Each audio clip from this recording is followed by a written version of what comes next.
Hello everybody, welcome to the video explaining the rules and basic gameplay of Arsenal LCG. My name is Paul Dose and I'll be going over everything with you today. To start, we'll begin with the gameplay basics. Explaining Arsenal LCG in a nutshell is, you are a fighter.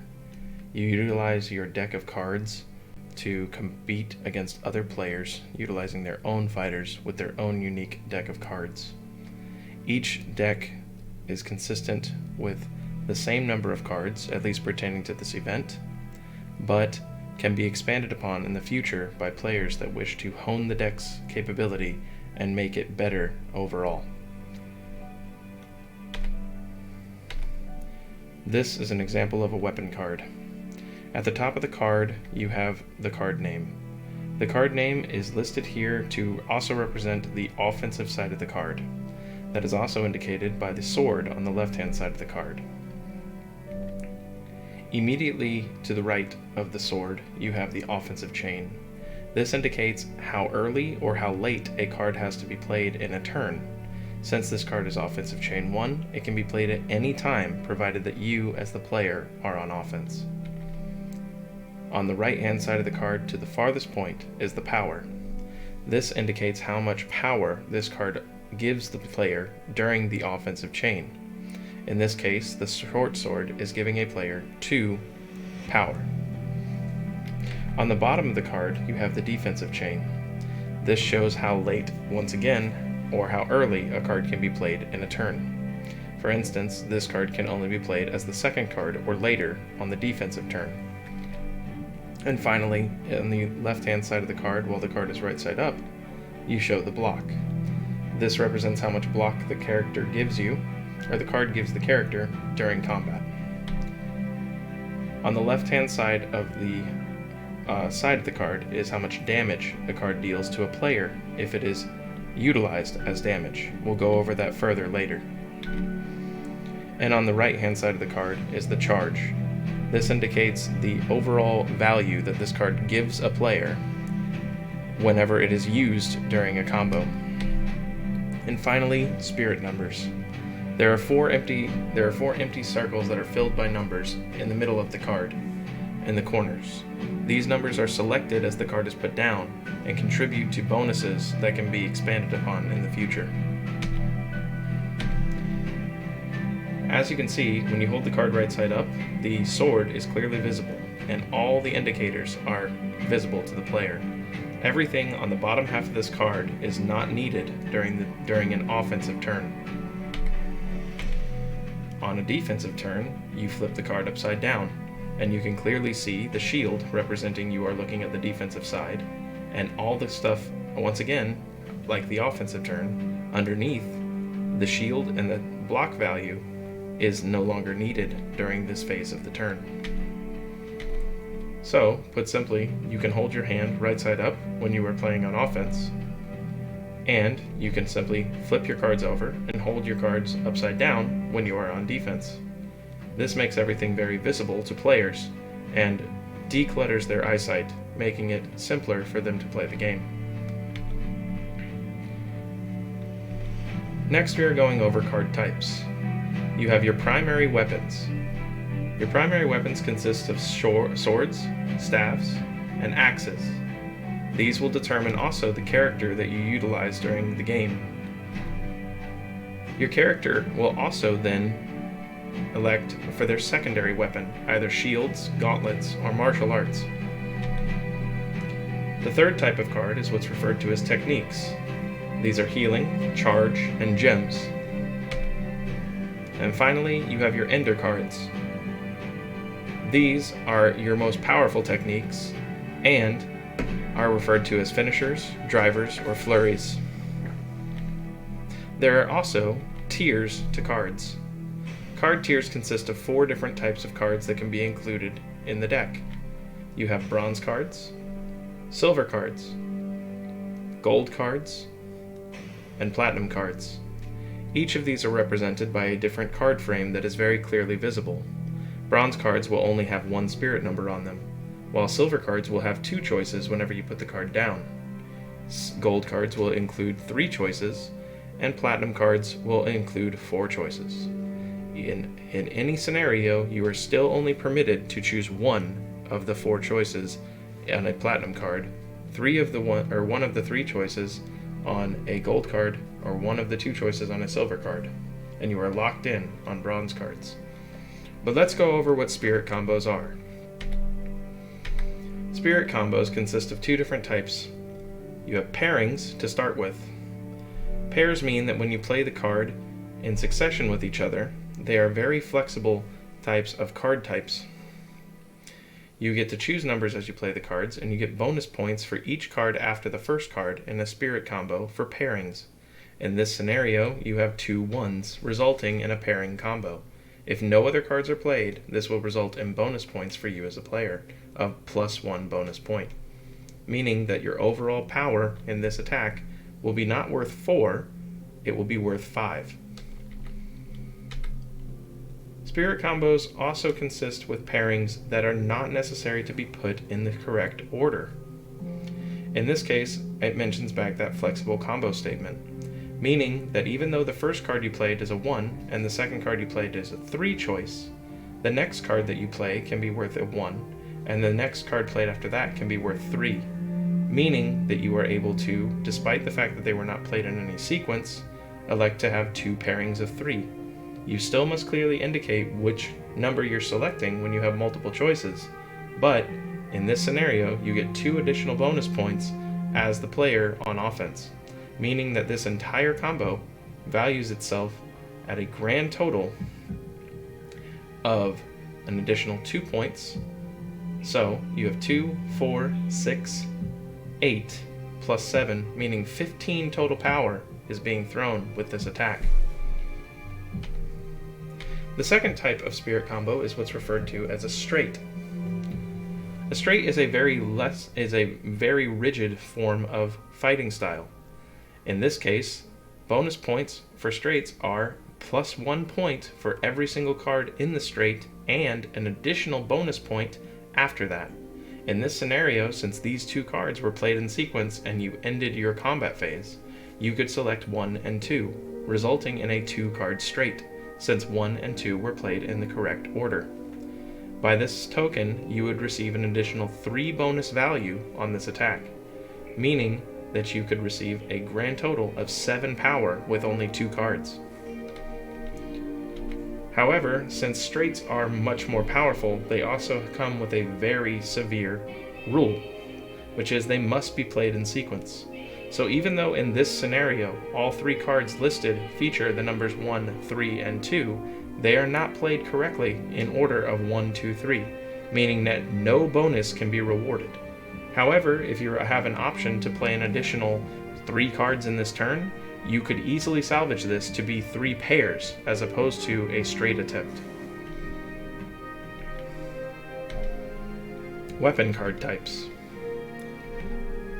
First, we're going to go over primary weapons. Primary weapons consist of swords to start. Sword cards offer a very quick and powerful striking capability, and they offer average defensive capabilities.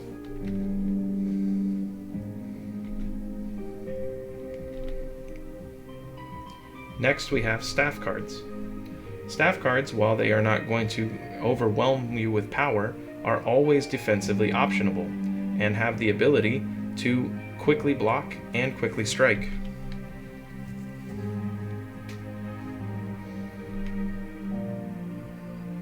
Next, we have axe cards with their overwhelming strength. And even though they are extremely powerful on a quick draw, they are very slow to block and offer very brittle blocks at that. So which would you choose between those 3? Well, whichever of those 3 you did choose, the fighter at the back of the pack would determine your secondary weapons. These are used to fill in the blanks for what your primary weapon cannot do sometimes. For instance, bucklers offer incredible defenses, however have very, very few offensive options. In this scenario, you can see that there are hash marks at the top where the offensive chain is listed. This does not mean that it offers 0. This means that this card cannot be played face up during offense under any circumstances. This card is essentially a dead card in your hand if you are on offense. The same can be said about its counterpart, Gauntlets. Gauntlets are the offensive counterpart to Shields and offer very few defensive options. In this scenario, you can see that this card offers an incredible ratio for power, but on the opposite end, its block is non-existent. You cannot block a player with this card. And finally, you have what's called Martial Cards. Martial Cards offer a player a variety of options, both offensive and defensive. However, they will only block and they will only attack and they will only block equal to their overall chain. So you will only get the value of how late you are in your combo for this card type.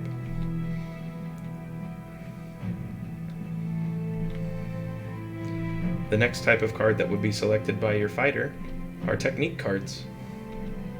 Technique Cards consist of healing cards. Back to what I was stating before with damage, these cards also offer a negative on damage. The rules are fairly simple. If this card is put in your discard pile or in your damage zone from your deck, this card will actually heal you as a player or give you bonus HP. In this scenario, the oranges, if they are taken from the top of your deck during combat into the damage zone, will give your player an additional 1 point in HP, resulting in not only mitigating overall damage, but also giving you a lifeline in the future. However, heals, if they are used on offense or on defense, will lower your overall charge score, making it more difficult for you to use special techniques as well as ender cards. And opposite to healing cards are charge cards. While healing cards reduce your charge, charge cards are strictly made to bolster your charge. They give you bonuses overall and are also extremely damaging if they are taken as damage. However, they always offer offensive or defensive options and can be played all the time. Utilize these with spirit combos and you can have an extremely aggressive capability as a player. And the final technique are gem cards. Gem cards are always playable as a chain 1. That means that even a platinum level gem card will always be at chain 1. However, it only offers 0 in the offense or defensive power or block column. That means that these are strictly made for spirit combos. If you can use these properly, you will always land a straight. The final type of card are ender cards, and these deserve their own category and will be expanded on further in the presentation. However, ender cards consist of finisher cards. Finisher cards offer the most powerful offensive options in the game and have less defensive options, but as all ender cards do, they do not require a chain link and can be played as early as turn 1 or chain 1 and as late as chain 9. With this particular card, it requires you to give up 5 charge points in order to offer an offensive strike of 4, or you can offer 4 charge points to get a defensive block of 3 as early as chain 1. These are very powerful, but risk you a lot of damage overall in your pile.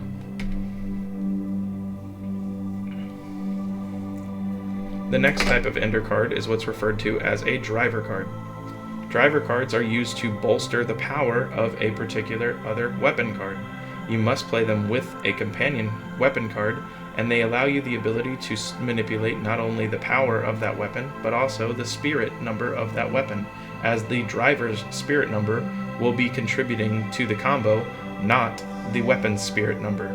This can enable straights as well as pairings, and it must be played with another card. The final type of card used for the enders is what's called flurries. Flurry cards enable players to announce that the next chain will be their final chain. They mandate you to bolster a huge negative to your charge, but in an effort you are then permitted to play the additional amount of cards on the next chain all at the same time. In the case of Ant Augur here, you are permitted to give up 5 charge so that the next chain link in your defensive combo will enable you to play 2 defensive cards at the same time, provided that their chain link is of the chain or lower. These will again be expanded on further later.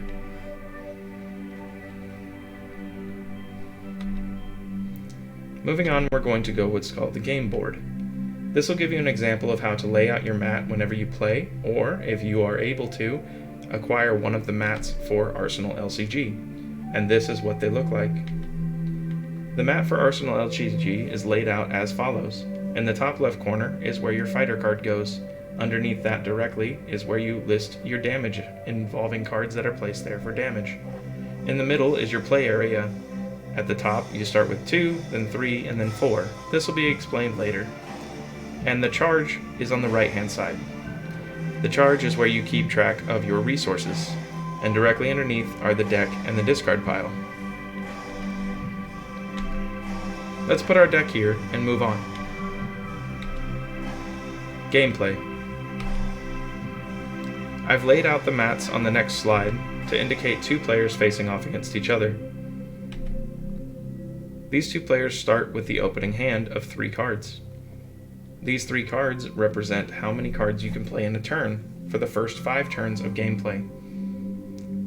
Each player is only permitted to play 1 card less than their current hand size overall on a turn. So on the first turn of a player's offensive step for the first turn of the game, they are permitted to play only 2 cards, while the opponent is also enabled to play 2 cards to block. As a turn progresses, a player is permitted to place a card from their hand onto the field, provided its chain matches, and then they are told to draw a card. Every time that a card is played in this game, a player is to replace the card with a new card in their hand. This mitigates normal draw steps, and is how the game draws new cards. After the first card is played, and the opponent plays their first card, the player that's on offense is then permitted to play their next attacking card, and the defensive player is permitted to play their next defensive card. At this point, the turn ends for the offensive player, and damage is then calculated. When it comes to calculating damage, it's very simple. You add up any spirit combos that exist between both players, and that, in this case, but since both players have a pair of 1s, get a bonus 1 point to their overall block or power.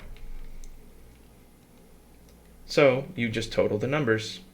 At the bottom, you see 2 plus 1 equals 3, plus the additional 1 equals 4, while at the top they have 1 block and 1 bonus point for their overall spirit combo, resulting in 3. Because of this, the player at top must take the top card of their deck and place it into the damage zone. This results in the damage dealt from the attack. So, the stronger the cards are in your deck, the more risk of damage you have as a player.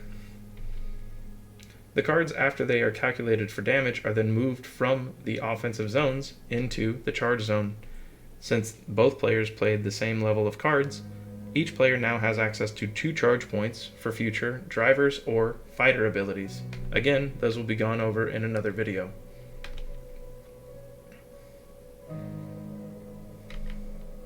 Moving on, we have the class up phase.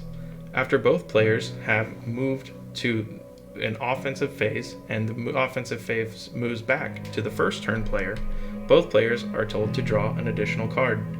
This will move you into the class where you now have access to playing 3 cards and have a 4-card hand. The same rules apply as before. Each time a card is played, a player replaces that card with a new card from their deck. So in this situation, both players are able to play 3 cards. Let's see if you can do the math on this one. Which player wins in this fight? This continues up until turn 6, where both players have a hand size of 7.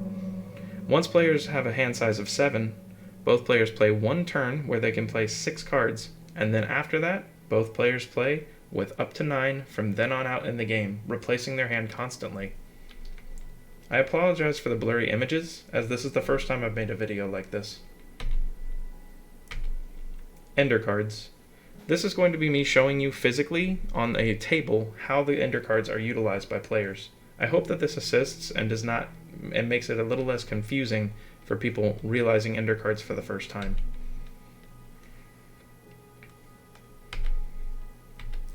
This is a finisher card, a driver card, and a flurry card, and we're going to go over how each one works. Finisher cards.